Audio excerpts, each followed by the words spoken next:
First up in our number 10 spot, Dan Cooper. Back in 1971, a man who went by the alias Dan Cooper hijacked a commercial plane and no one has ever been able to find him since. According to those involved, shortly after takeoff he handed a note to a flight attendant claiming to have a bomb in his briefcase. He demanded 4 parachutes and $200,000 in $20 bills, which is the equivalent of like $1.2 million nowadays. Otherwise, he was going to kill everyone on the plane. After the flight landed in Seattle, Cooper released the 36 passengers once authorities provided him with the money and the parachutes. But he kept both pilots, 1 flight attendant, and 1 flight engineer as hostages on the plane. From there, he forced them to fly to Mexico City, but somewhere over Nevada, Cooper jumped off the plane with the stolen cash. The FBI launched a massive search that is still considered one of the longest and most exhaustive investigations in FBI history, but have yet to find him. And although he isn't on the top 10 list anymore, he is still considered a wanted fugitive. Before we dive into the next 9 points in today's video, I just want to give a huge shout out to today's sponsor, Raid Shadow Legends. Man, oh man, is this game blowing up everywhere, and for good reason too. It's quite literally the first phone game that delivers the same high quality experience you get on a console, plus it's completely free. Raid has endless content so you'll never get bored. With over 650 unique champions to collect, it's hard to narrow it down to my faves, but I'm gonna try for you today. First up, I picked Tuhok the Wanderer. This beast is a void affinity epic from the Orc faction, and not only can he hit hard, but he attacks enemies 2 times and can also decrease the speed of your enemies. So what's new this month? Well, speaking of champions, Raid is running an extra special legendary champion based off of MMA and pro legend Ronda Rousey that you can get for free whether you are a new or longtime player. All you have to do is log into Raid and play for 7 days between now and February 20th, and Ronda will be all yours. To celebrate Ronda's arrival, you can also use this special promo code RAIDRONDA to get a bunch of helpful stuff like a 3-day 100% XP boost, 500,000 silver, and even 5 full energy refills. I mean, the perks just keep coming. But wait, there's more! As it is this season after all, Raid has prepared an extra special 12 days of Raid for new players this Christmas. Just download Raid Shadow Legend from the link below and head over to 12daysofraid.plarium.com between now and January 10th to get started. From there, you'll enter your player ID and set out on a festive 12-day adventure where each day you'll get to experience a new chapter and play a new mini-game for a chance to win amazing in-game and real-life prizes like holiday-themed Raid championships and even Amazon gift cards worth up to $1,000.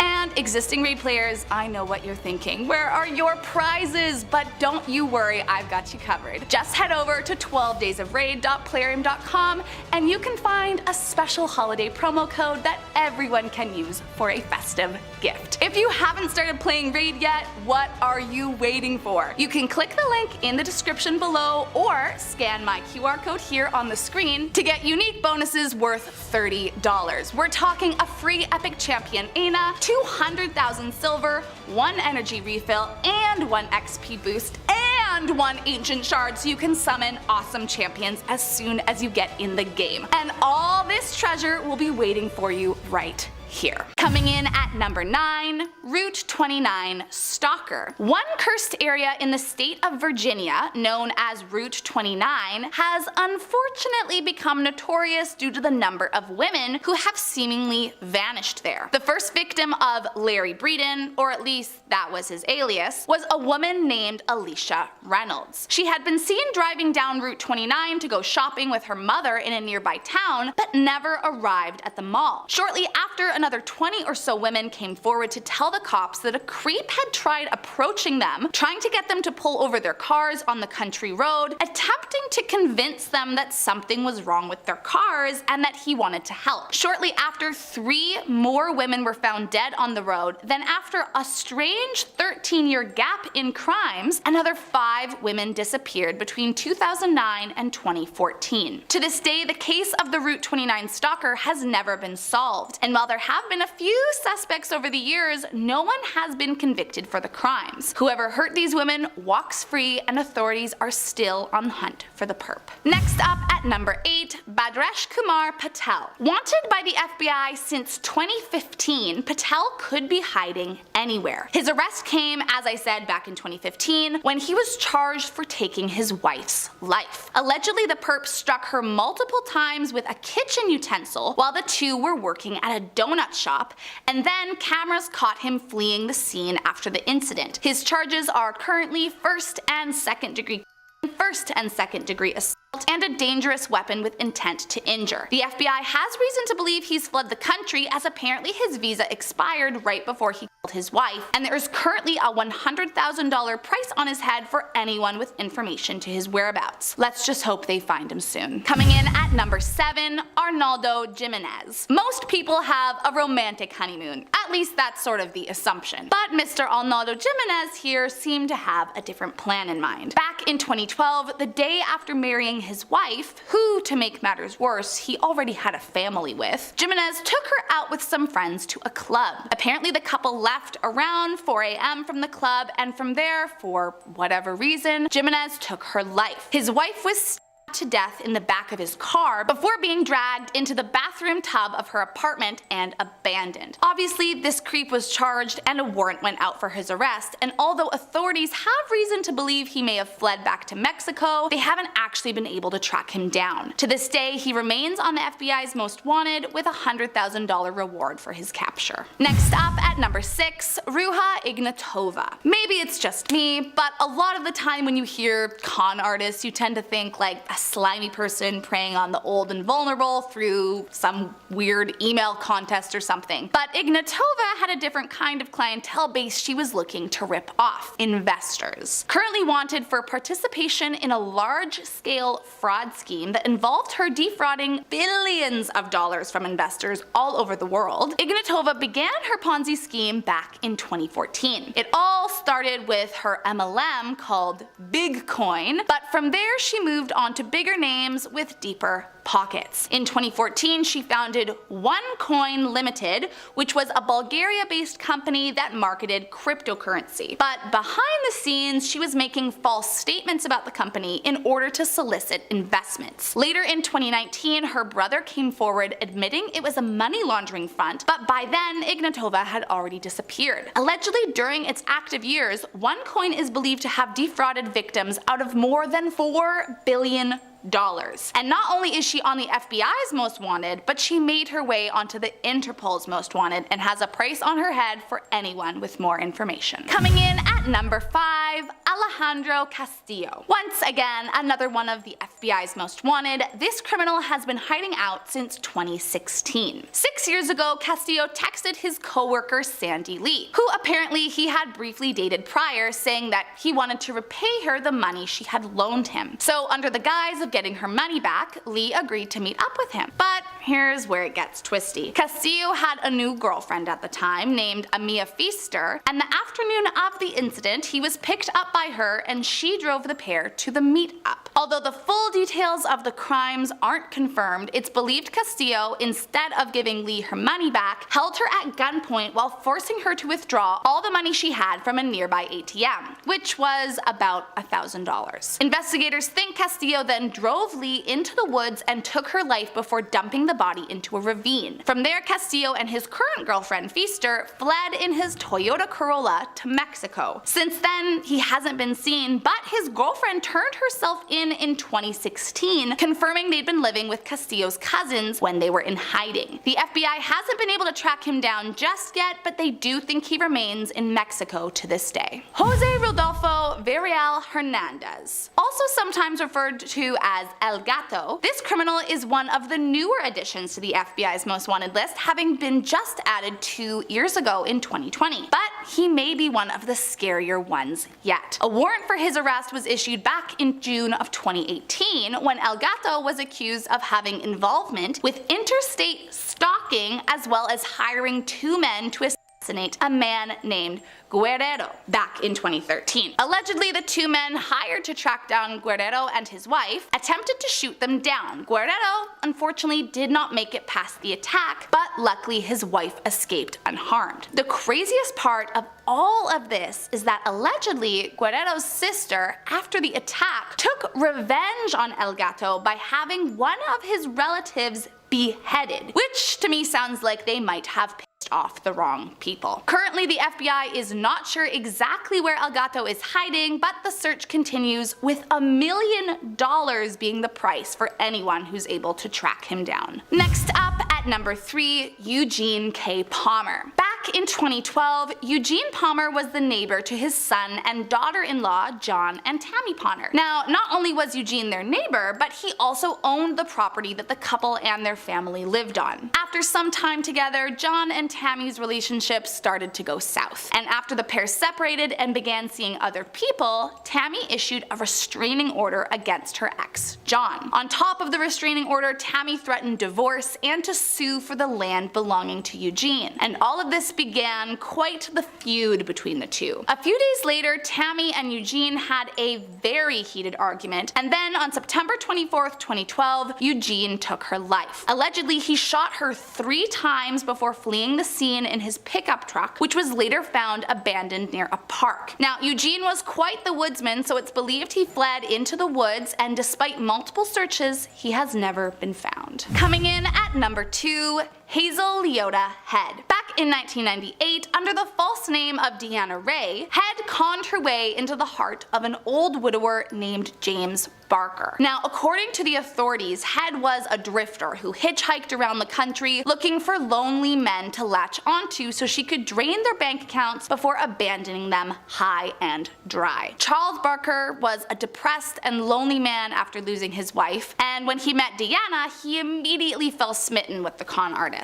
After only days of meeting each other, she moved in, and when his family met her, they had a strange suspicion that something about her wasn't right. After some time, Charles too began to think something with his new girlfriend was off, but he never shared any of the details with his family. Then one day, after not hearing from her father for nearly a week, his daughter called up her aunt, Charles' sister, asking if she could go check up on him and make sure that he was okay. When his sister arrived, she saw that the door was open, and she ran inside to find Charles Barker dead, slumped over a bar. Once police arrived, they discovered he'd been dead for 5 days, and Hazel, or Deanna as she called herself, was missing along with Charles's car and money. The car was found later at an airport, and after running a background check, it was revealed she had pulled this same stunt 10 times before. She remains missing, but authorities have not stopped trying to track her down and arrest her for good. And last up in our number 1 spot, Michael James Pratt. Currently on the FBI's top 10 most wanted, there is no doubt in my mind that this monster is the worst on this list. Between approximately 2012 to 2019, Michael Pratt, along with a few accomplices, was involved in recruiting girls to be a part of an adult film production company that he owned and operated. Pratt lured the girls under a Craigslist ad asking for models, and from there he promised payment in exchange for a clothed modeling gig. But sadly, this couldn't have been further from what he had planned for the victims. Beyond the obviously morally despicable stuff they were making these minors do, he would also force past victims into providing false assurance to the girls that their films would never end up online. Allegedly, some of the victims were not permitted to leave shooting locations until the shoot was complete. Others were forced to perform after declining participation, and the crew was known to commit SA when the girls wouldn't comply. After fleeing the country in 2019, right before his trial for his crimes, he was added to the FBI list, and the search for this creep continues. Starting off this list, in our number 10 spot, we have Margaret Lorraine Smith. Starting off this list with one of the craziest stories on it, Margaret is quite a dangerous this woman. She actually is charged with hiring a man to kill her own husband, George Smith. On August 6, 2007, it is said that she hired a man and lured her husband to Surfside Beach late at night. She left George sitting in the sand as the man she hired carried out her evil, horrible plan. Both Margaret and the man she hired were both indicted on these charges in September of 2007. While the hired man was convicted, Margaret herself has been running from her own actions since August 11, 2009. She fled while on bond awaiting the start of her trial. We could ask ourselves all day why she was allowed to be released on bond for such a horrific crime, but at the end of the day, it won't help anyone find her. She was last seen on video at a Walmart in San Antonio getting into a maroon four-door sedan. There are many rewards being offered for anyone who can provide tips that lead to her arrest, and authorities have also released age-progressed photos to show what she may look like now. Hopefully at some point she is caught and brought to justice for the horrible thing that she did. In our number 9 spot today we have Uriel Aguilar. Uriel was first arrested in 2002 on the charges of theft as well as being charged for taking someone's life. He was convicted of his theft charge in 2003 and served times at a corrections facility for it. After his sentence was finished, he was deported from the United States before standing trial for the charge related to the killing. In 2005, however, he was arrested once again in Dallas, this time for a different crime as well as for failure to identify himself. He pled no contest and was released on bond. He made a few different court appearances between 2005 and 2007, but eventually he disappeared. On September 9, 2007, the Kaufman County Sheriff's Office issued a warrant for his arrest for the killing, but he is yet to be seen. In our number 8 spot today we have Troy James Allison. Born in Houston, Texas in 1953, Troy has quite a criminal history, including convictions in 1973 and 1976 for some very serious crimes.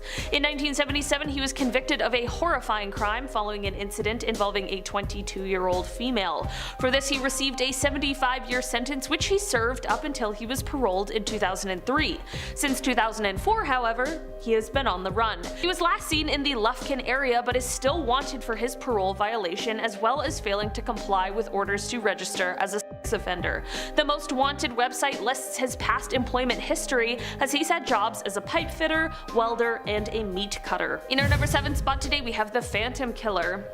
This is the moniker used to refer to an unidentified serial killer who was active in the spring of 1946. During this time in Texarkana, Texas, whoever this suspect is killed 5 people and injured 3 others over the course of 10 weeks.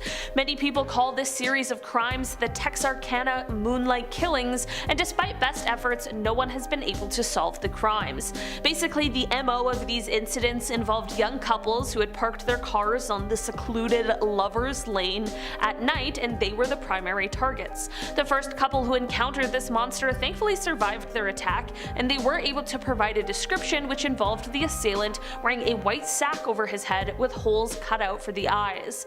From all of the urban legends, true crime stories, and just general spooky stories that I've heard, which involves people parking on Lover's Lane, I think it's officially convinced me to never go anywhere near any such kind of place. Because of the time it's been, it's possible that whoever is responsible for these crimes will never be caught. In our number 6 spot today we have Susan O'Connor. About a month and a half ago, a woman was arrested and it was found out that she had been on the run for years. 54-year-old Susan O'Connor was pulled over on October 28th for speeding, but what the officers found was more than they likely could have ever imagined. As it turned out, Susan was on the run since 2009 when she fled with her then 3-year-old son. Her fingerprints confirmed her true identity and she was charged. For 14 years, Susan's son was listed as a missing person, but with Susan being found, the now 17-year-old was finally reunited with his father. It appears as though the reason Susan fled in the first place was to disrupt and interfere with some sort of custody issue that she was having at the time. Susan is now being held at the Collin County Detention Facility in McKinney on warrants for failure to appear and interference with child custody. Her bond has been set at $100,000, and if convicted, she likely will face time in prison. In our number 5 spot today, we have Jose Fernando Bustos-Diaz. Back in 2005, Jose was working on a ranch as a hand at the Oaks of Kendallwood stables, which were located in northwest Harris County. As he worked here, he he made the terrible decision to take someone's life. He pleaded guilty to the crime once caught and received a 35-year sentence for it. On April 6, 2010, however, this story spun even more out of control when he escaped from his prison unit approximately 70 miles southwest of San Antonio. On that day, the sheriff's office and the jail both issued warrants for his arrest regarding the escape, and on April 13th, the U.S. Marshals Service issued another one pertaining to unlawful flight to avoid prosecution. Many people believe that he may have managed to flee the country entirely, but at this point, anyone's guess could possibly be correct. In our number 4 spot today, we have the Servant Girl Annihilator. This horrible name refers to one of America's first known serial killers who was responsible for taking the lives of 7 women and 1 man in Austin, Texas between December of 1884 and December of 1885.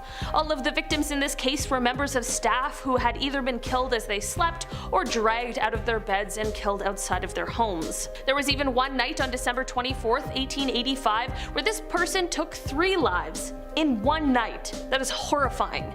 There have been many people questioned, arrested, and even one likely suspect, but considering the many years it's been, it's safe to say that the one responsible will likely never be found. In our number 3 spot today, we have Brandon Hogan. Brandon has landed himself a spot on the Texas 10 Most Wanted Fugitives list, the most amazing top 10 most wanted fugitives list. He is said to have ties to Coryell County, which includes both the cities of McGregor as well as Gatesville, Texas. The reason he is on the most wanted list is because in 2007 he was convicted of harming someone and it caused bodily injury, and because of this he received 5 years probation. His probation, however, didn't last long. It was actually revoked the following year and he was instead sentenced to 5 years confinement. In August of this year, however, Brandon was arrested for theft of firearm, burglary of a habitation, assault, and criminal mischief. On September 26, 2002, he escaped from his work crew station and since then has been on the run. In our number 2 spot today, we have Matthew Edgar. Born in 1996, although young, Matthew has quite the history when it comes to run-ins with the law. In 2015, Matthew was convicted of evading arrest as well as causing serious bodily injury, and as a result of this, he was sentenced to 3 years of confinement and 3 years of probation. In 2020, things took a way darker turn, however, when he was arrested for taking someone's life. In 2021, he was subsequently arrested for harming a family/household member, which appears to have been by way of impeding their ability to breathe. Earlier this year in January, he was attending his initial days of the trial that was in relation to him taking someone's life before he fled on January 26, 2022. He did end up being convicted in absentia and has been sentenced to 99 years confinement. On January 27, 2022, just a day after he fled, a warrant was issued for his arrest, and hopefully he soon is found so that he can serve the sentence he received from the judge. In our number 1 spot today, we have Patrick Carrier. 3 of the Texas 10 most wanted fugitives quite recently were finally found and brought back into custody, and Patrick is just one of them. After fleeing, Patrick was finally caught and was arrested in Houston on November 21st. He initially was in trouble in 1993 when he was convicted of a killing and received a 45-year sentence for that crime.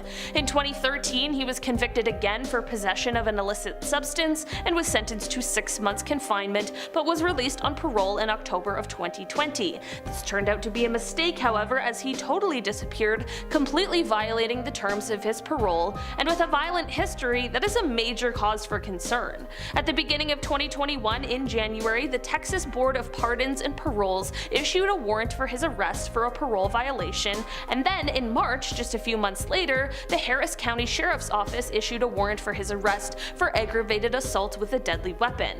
Thankfully, this is one person on this list who was found so that they can finish serving the sentence that they were given. Starting off this list, in our number 10 spot, we have the Honolulu Killer. This is the moniker given to an unidentified serial killer who was active in Honolulu, Hawaii in 1985 and 1986. Throughout those years, it is said that whoever is responsible for these crimes took the lives of at least 5 women. The women seemingly didn't have any connection to each other as they were all from different walks of life, but because of the gruesome similarities of each crime, authorities were able to determine that they were all likely committed by the same person. Despite the years it's been, the perpetrator has never been identified and could still be out there somewhere, hiding from taking responsibility. Perhaps if there were to be a documentary released about this case, although it's been a number of years, a renewed public interest might end in more leads for those investigating the case. In our number 9 spot today, we have Victor Gerena. Back in September of 1983, Victor was 25 years old and was a trusted employee of the West Hartford, Connecticut Wells Fargo Express Company, but on September 12th, that all changed. After working throughout the day and completing the scheduled rounds of currency collection from the local banks, Victor held his co-workers hostage before tying them up, handcuffing them, and injecting them with a mysterious substance he claimed would leave them unable to move. After doing this, Victor proceeded to take about $7 million,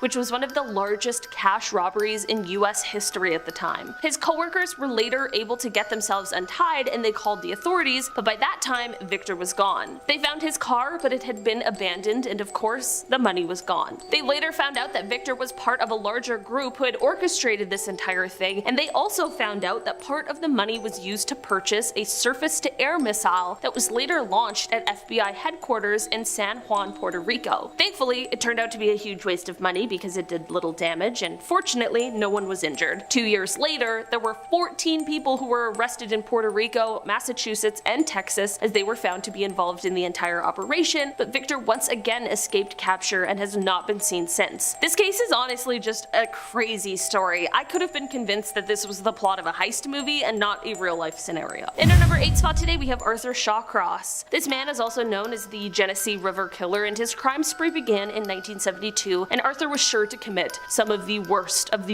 kinds of crimes. After the first 2 of his crimes, he was apprehended, but for some insane reason they allowed him to have a plea bargain where he was allowed to plead guilty to just 1 charge of only manslaughter, for which he served 14 years of his 25-year sentence. In the least surprising turn of events, once he was released on early probation, his real crime spree got started. He would go on to take the lives of 12 women from 1988 to 1989. Thankfully, he was finally caught for these crimes and sent right back to prison. Of course, his initial early release, however, was the subject of huge controversy, and Dr. Michael H. Stone, who's the professor of psychiatry at Columbia University, called his early release one of the most egregious examples of the unwarranted release of a prisoner. Although Arthur ended up passing away in prison while serving a 250-year sentence, a documentary about him in this story could be quite interesting. It would be really intriguing to see just how this horrible person ended up being released, how that sort of thing happens, what we can do to prevent it. You know, a lot could be learned from this specific case. In our number 7 spot today, we have the West Mesa Bone Collector. This is the name used to describe an unidentified serial killer who is said to be responsible for taking the lives of 11 different women whose remains were found buried in the desert of West Mesa in 2009. Despite this story being international news, it remains unsolved, which might be a reason for it to be made into a new Netflix doc. It is thought that this could be one person, or it could potentially be linked to some sort of group. There have been tips throughout the years, and authorities have worked hard to try and get to the bottom of these crimes, but still, the killer remains at large. There have been a few different suspects throughout the years, but there hasn't been enough concrete evidence to charge anyone with the crimes. What's really interesting about this case is that although the remains were found in 2009, according to authorities, upon examining satellite images, it is believed that the last of the remains were placed there in 2005.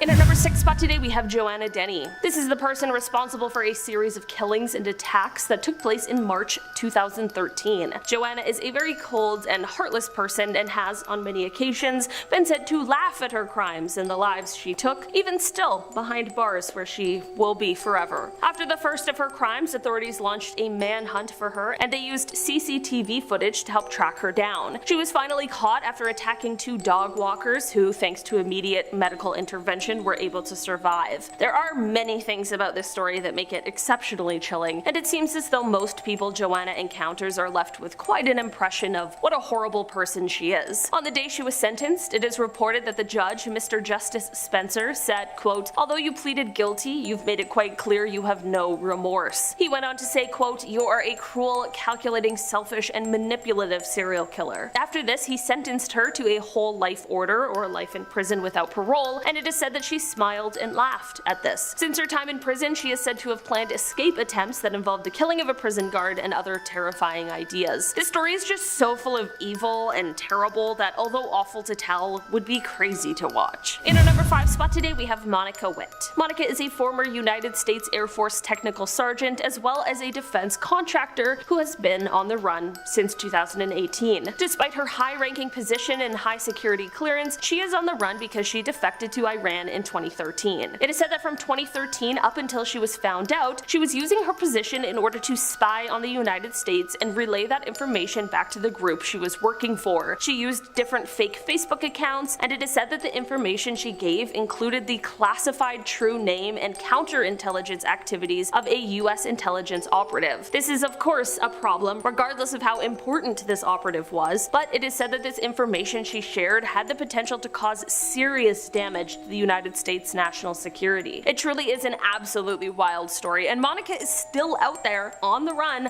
hiding from the consequences of her betrayal and espionage. Not only could a documentary shed some light in on this case and possibly lead to someone who knows her coming forward, but the story really is just insane, and there's tons of turns, and how high security everything is really just ups the stakes. In our number 4 spot today, we have Scott Lee Kimball. This is a man who took the lives of at least 4 people between the years of 2003 and 2004, but I say the words at least because although it's never been able to be proven, it is thought that he actually took the lives of somewhere around 20 plus people. During the first 2 of his crime-filled years, Scott actually worked as an FBI informant, but to none of our surprise now, he was one of the worst informants of all time. Not only did he rarely provide any sort of evidence that ended up actually being useful, but much of the evidence he provided ended up later being proven false. Watching a documentary about how that happened would be super interesting. As he's in the midst of committing crimes, he's also having meetings and phone calls with the FBI. That's some Walter White level stuff. He was caught in 2006 not only for these horrific crimes, but many others as well, which included things like fraud and forgery. He ended up being sentenced to 70 years in prison, and he still is currently serving that sentence. In our number 3 spot today, we have Israel Keyes. Israel is quite a prolific serial killer and truly a terrifying person. While everyone on this list is horrible, Israel is particularly scary because of the fact that he had no MO or type. He just killed at random. Like, he was so prepared for these random crimes that he left kill kits all over the US so that he would be prepared for whenever,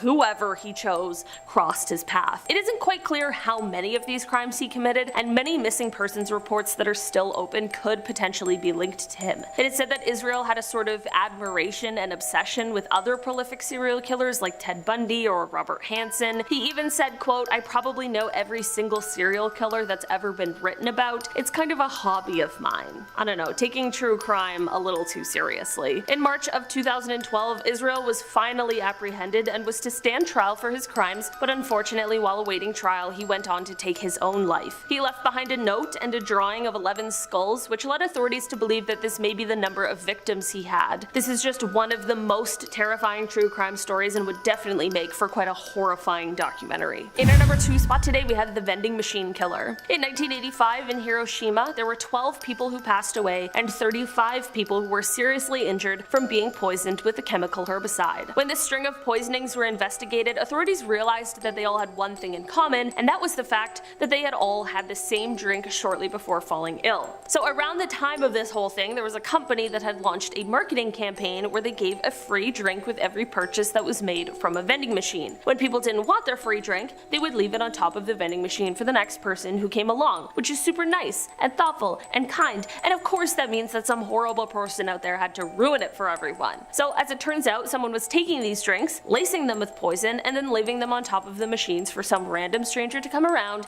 and drink it and then be sick or pass away. It is almost impossible for authorities to be able to track down whoever was doing this because you have to narrow down where the person picked up the drink, and in 1985 there weren't as many CCTV cameras as there are now. So unfortunately, whoever was responsible for a mass poisoning of strangers is still out there somewhere. A documentary about this would definitely be interesting to watch, but because it is still unsolved, having the story on a huge platform like Netflix might just help get it out there and perhaps bring in more leads. In our number 1 spot today, we have Bhadresh Kumar Patel. This is a man who in 2015 was in the United States in Hanover, Maryland with his wife, Palak. It is said that the pair were traveling to visit relatives and that they had both taken a job at a local Dunkin' Donuts that was owned by one of their family members. It was at this location that, on April 12th, 2015, it is said that he took the life of his wife. Surveillance footage shows the two of them walking together into the kitchen around 9:30 p.m. that day before they disappear out of view behind some racks that were in the kitchen. Shortly after this, he appears alone, turns the oven off, and leaves. Authorities believe that this may all have been over an argument where one part of the couple wanted to return to India while the other one wanted to stay in the United States. After customers of the store began getting worried when no one came to take their order, they thankfully decided to approach a nearby police officer. The officer went to investigate, and that is when he sadly found her body. Here's the deal though, since this crime he has totally gone missing. The authorities have not been able to find him since the last sighting of him, which was on April 13th, 2015 at around 10 a.m. at Newark Penn Station in New Jersey. He had taken a hotel shuttle there and has never been seen since. There is currently a $100,000 reward for information that leads to his whereabouts. This story is unimaginable, but maybe with more people knowing about it, he can be caught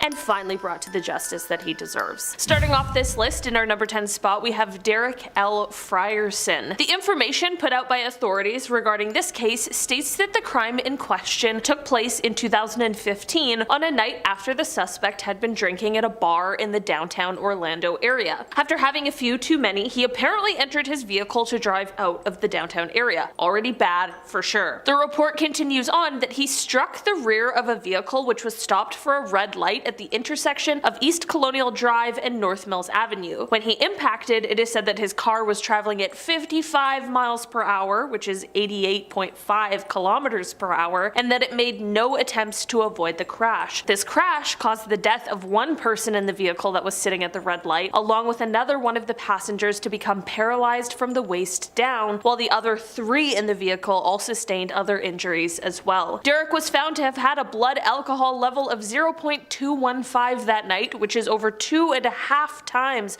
the legal limit to drive. And not only this, but he also is said to have had prior DUI convictions in Florida as well as Missouri. Unfortunately, authorities have reported that since this crash, Derrick has left the Orlando area and is currently trying to evade these charges. There is an active warrant out for his arrest pertaining to multiple charges, all as a result of this accident. In our number 9 spot today, we have Harry Dana Braswell Jr. Okay, so for this one, we have to take it back in time a bit to Harry's initial arrest, which was on February 22nd, 1975. Harry was arrested for taking the life of John Robbins. Basically, a couple days before his arrest, on February 19th, Harry and 3 accomplices entered John's home, tied him to the bed, and took his life. Everyone involved in the crime was arrested at the same time as Harry, and subsequently, they were sentenced to life in prison. This obviously doesn't sound like someone who is on the loose, so what could have happened? Well, after serving 8 years of his sentence, Harry escaped. In 1983, at the Sumter Correctional Institute, Harry hid himself inside one of the cabinets that he and another inmate were loading onto a truck inside of the facility. Once the truck left the facility, he and the other inmate jumped off of the truck and voila, they had escaped. While the other inmate was later recaptured in Oregon, Harry was never able to be located and he remains at large. In our number 8 spot today, we have Joseph Obregon. Joseph has been wanted by the Tampa Police Department for the last year at least, but the crime at hand took place back on December 5th, 2017. Joseph was initially arrested after he caused a crash after allegedly racing his Dodge Ram pickup truck against another. This is of course already a crime, but things turned so much worse when, as he allegedly raced, he also crashed into an uninvolved Toyota RAV4 that was carrying 2 occupants. Because of the crash, one passenger, Bill Swartz, who is 78 years old, passed away at the scene. His wife Jane, who is 58 years old and was with him, ended up passing away at the hospital on January 20th, 2018. As a result of all of the charges brought against him, Joseph was set to appear in court on September 17th, 2021 after a plea deal was reached. Despite this seemingly initial early cooperation, Joseph failed to appear in court, after which a no bond warrant for his arrest was issued. In our number 7 spot today, we have Alfredo Acevedo. On June 9th, 2001, Alfredo was traveling southbound on State Road 93, which is on Interstate 75 in Charlotte County, and he was driving a 1984 white Chevrolet van. According to the statement the authorities put out, while traveling in this vehicle, Alfredo had a blood alcohol content that was almost twice the legal limit. This of course led to him losing control of the vehicle, which ended up overturned. At the time of this crash, Alfredo wasn't alone in the vehicle and instead had a few passengers with him. As a result of the crash, 2 passengers in the vehicle died and 2 others sustained sustained incapacitating injuries. Despite the clear severity of the crash as well as the horrifying injuries sustained, Alfredo is still wanted by the Florida Highway Patrol to answer for his involvement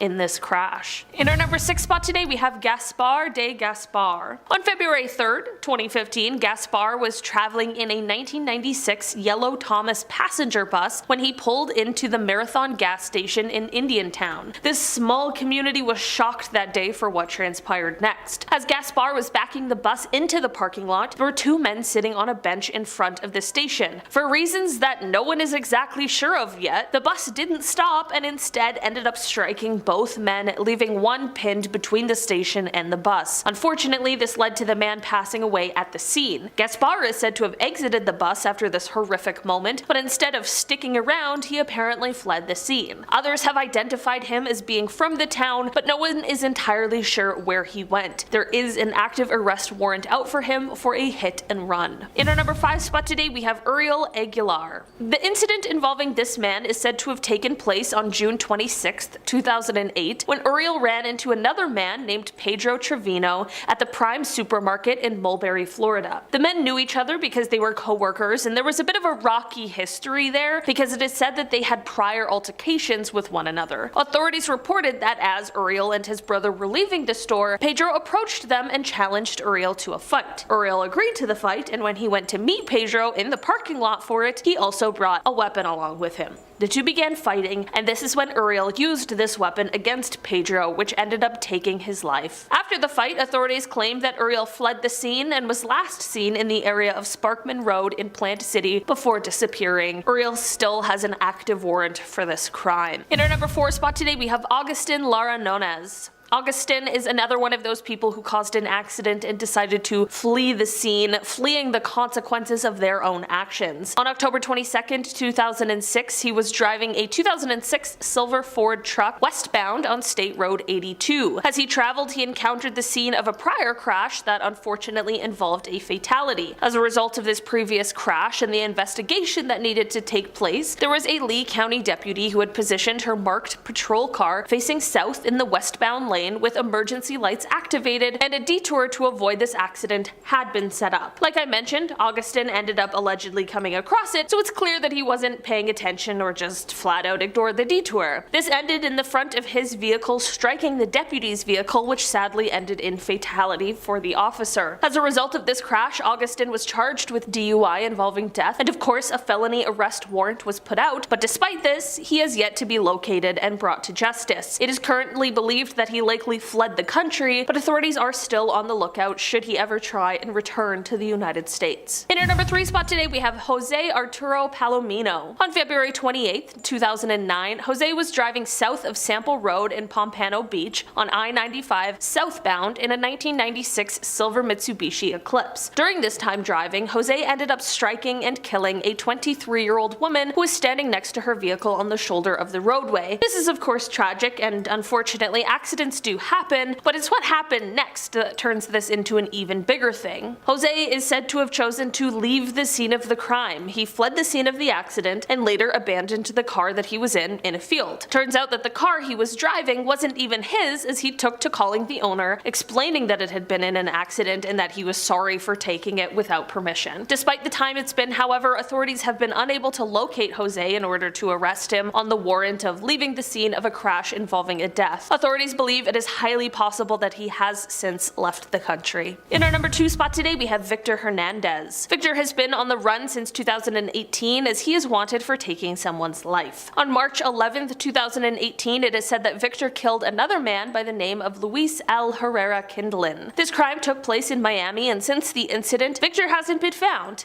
In the poster about how Victor is wanted, authorities revealed that not only should he be treated as being armed and dangerous, but he also has one identifying feature about him, and that is the fact that he has a stoma in his throat. Right now, there is a reward for any tips that lead to his arrest. Right now, the Miami-Dade Florida Keys Crime Stoppers is offering a reward of up to $3,000, so if anyone has any information, they should definitely reach out to them to share, and all the tips will remain anonymous. In our number 1 spot today, we have Eric John Ritters. Eric is a wanted man and has been for quite a while now, since an incident that occurred on November 8th, 2002. Basically, that That night, Eric was traveling in a 1999 Oldsmobile northbound on Florida State Road 423, and he was going quite fast, definitely a lot faster than he should have been. As he sped, he allegedly lost control of the vehicle and ended up striking another car that was legally stopped. The front of Eric's car ended up hitting the driver's side door of the other vehicle, which caused significant damage as well as, very sadly, led to fatal injuries for the driver, as well as the two other occupants of the vehicle that Eric hit. Eric was not only driving while intoxicated, but he was also going approximately 97 miles an hour at the time of the incident, despite it being a 45-mile-per-hour zone. I had to convert it to kilometers to get the full magnitude of the speed, so if you're like me, that's about 156 kilometers per hour in a 72 kilometer per hour zone. Despite these extensive injuries and the loss of life, Eric completely disappeared and still has 3 active warrants out for his arrest. Number 10. The Honolulu Strangler. The Honolulu Strangler is the nickname given to an unidentified serial killer who is credited with ending the lives of 5 women in Hawaii from 1985 to 1986. Due to its importance as the state's first serial killing, a large task force was put into place to investigate, which also utilized FBI resources. They determined that these deaths were not planned in advance and that the Honolulu Strangler would notice women who were alone and seized his opportunity while they were vulnerable. Because of this, they also hypothesized that they lived or even worked near where the deaths took place. The first 2 victims' bodies were found in the same place and both had evidence of assault and strangulation. This was eerily similar to the circumstances, so police then started to suspect that it was the doings of a serial killer. The 3rd, 4th, and 5th victims also had the same fate. It was then confirmed to be a related case, and the task force was approved to treat it as such, but no one has ever been charged for the crimes. Number 9. The Phantom Killer. The Phantom Killer, also known as the Moonlight Murder,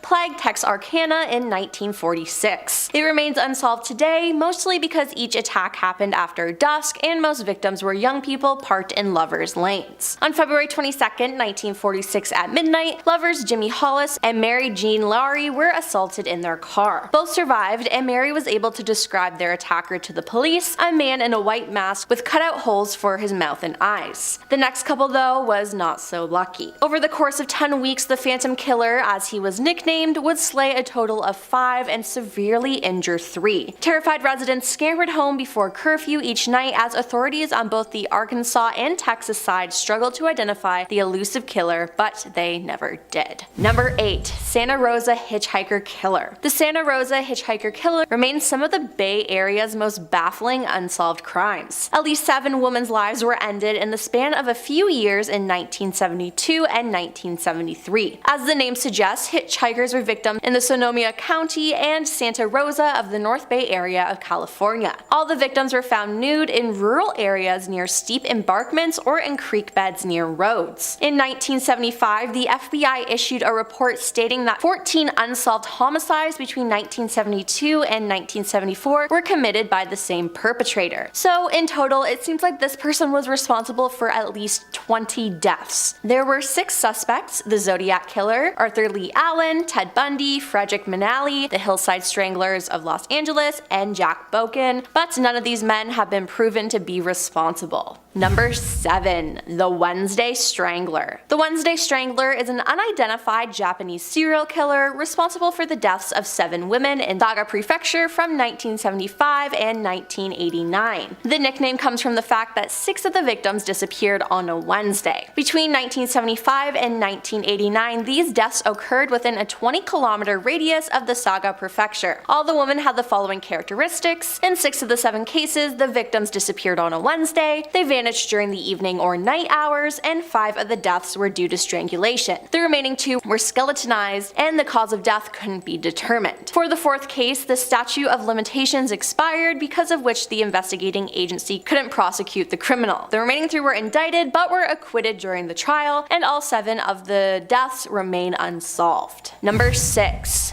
I-70 Killer. The I-70 Killer is an unidentified American serial killer who is known to have ended the lives of 6 store clerks in the Midwest in spring of 1992. His nickname derives from the fact that several of the stores in which his victims worked at were located a few miles off the Interstate 70, I-70. His victims were usually petite brunette women. One of the victims was a man, but it was believed that the killer may have expected a woman in the store due to the store having a woman's name. All the stores attacked were specialty stores and were usually only robbed of small amounts of cash. He is also suspected of attacking 3 more store clerks in Texas during 1993 and 1994, one of whom survived, as well as a 2001 death of a store clerk in Indiana. Despite the case being featured on Unsolved Mysteries, America's Most Wanted, and Dark Minds, the killer is yet to be identified and investigators have not publicly identified any suspects. Number 5. Colonial Parkway Killers. The Colonial Parkway Killers were the slayings of at least 8 people by a serial killer along the Colonial Parkway of the U.S. Commonwealth of Virginia, or nearby, between 1986 and 1989. During that time, 3 couples were found dead and 1 couple is missing and presumed to be dead. The linking of the 4 crimes is circumstantial, as the deaths were not similar to each other, besides the victims were killed in pairs and in their vehicles. They were not killed in the same manner though, which is unique for a serial killing case. There were 3 main theories about who the killer may have been. One suspect was Daryl Rice, who was found after an attempted vehicular homicide to have restraints in his car that were also at one of the crime scenes. He was also in the same park that the second pair of victims were found in during the same week as their deaths, but no physical evidence could tie him to the crimes, so he was let go. Another suspect was Fred Atwell, a former sheriff's deputy in Gloucester County. He was not a very solid candidate, but one of the reasons why he was considered a suspect was because he made an enemy of an FBI investigator. He also had a criminal past that included scamming the families of victims for their money when he said he would use it to help the investigation. But the most agreed upon theory though is that the killer was a police officer. Several of the incidents involved the car of the victims having their driver's side window rolled down as if they had been pulled over, and there was not another more likely reason that that pattern would exist. That would also have explained why some of the victims' wallets were found on the dashboard of the car. Number 4. The Family Killers. A series of 5 deaths speculated to have been committed by a loosely connected group of individuals who came to be known as the Family. This group was believed to be involved in the kidnapping and assault of men, as well as the torture and killings of 5 men in Adelaide, South Australia in the 1970s and 1980s. There are 5 confirmed victims, and police believe that up to 12 people, several of them high-profile Australians, were involved in the kidnapping.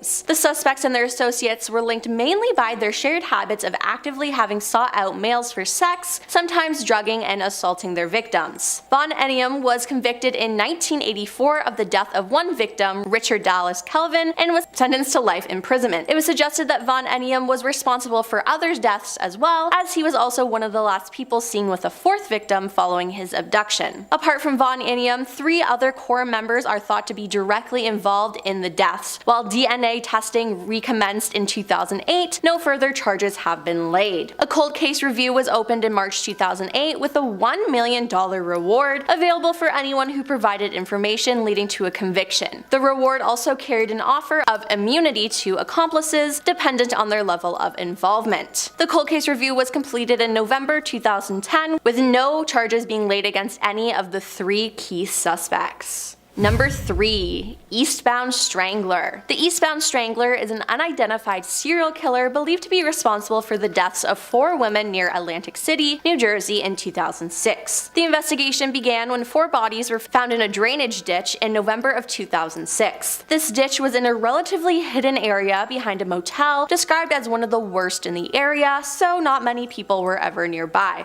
They were not very well hidden because of this, so all 4 women were found together in shallow water. Each one was face down, facing east, about 6 feet apart, and fully clothed with exception of their shoes and socks. An autopsy revealed that they were all likely strangled to death as well, hence the name Eastbound Strangler. Several suspects were investigated for these crimes, but none of them were proven to be responsible. There's also a supposed witness who claims that there were 2 men responsible, one African American and one Caucasian. They claim that they lured victims into the van with the promise of drugs, asking if they wanted to party with them at the motel their bodies were discovered by. There's been a $25,000 reward offered for information, but it has gone unclaimed. Number 2. Jack the Ripper. Jack the Ripper was an unidentified serial killer active in and around the Whitechapel district of London, England in the autumn of 1888. Attacks ascribed to Jack the Ripper typically involved female night workers who lived and worked in the East End of London. Their throats were cut prior to abdominal mutilations, and the removal of internal organs from at least 3 of the victims led to speculation that their killer had some anatomical or surgical knowledge. Rumors that the deaths were connected intensified in September and October 1888, and numerous letters were received by media outlets and Scotland Yards from individuals claiming to be responsible. The From Hell letter received by George Lusk of the Whitechapel Vigilance Committee was allegedly sent from Jack the Ripper, and it came with a half-preserved human kidney reportedly taken from one of the victims. The murders were never solved, and the legend surrounding these crimes has been a combination of historical research, folklore, and pseudo-history, capturing public imagination to the present day. And coming in at number 1 is the Zodiac Killer. The Zodiac took the lives of 5 known victims in the San Francisco Bay Area between December 1968 and October 1969. The Zodiac coined his name in a series of taunting letters and cards that he mailed to regional newspapers. Some of the letters included cryptograms or ciphers in which he claimed that he was collecting his victims as slaves for the afterlife. He targeted young couples and a lone male cab driver. 2 of his wounded victims survived, and it was said that he wore a black executioner's hood with a chest piece with Zodiac's crosshair symbol stitched in white on it. There's only one account of the killer wearing the outfit, and that is when he approached a couple in a serene hillside at Lake Berryessa. The Zodiac would attempt to end the lives of both, but only the woman would die. The man would live to tell the story of what happened and give his creepy description of the hooded serial killer. The Zodiac claimed to have taken the lives of 37 victims. He has been linked to several other cold cases, some in Southern California or outside the state. While many theories regarding the identity of the killer have been suggested, the only suspect authorities ever publicly named was Arthur Lee Allen, a former elementary school teacher who died in 1992.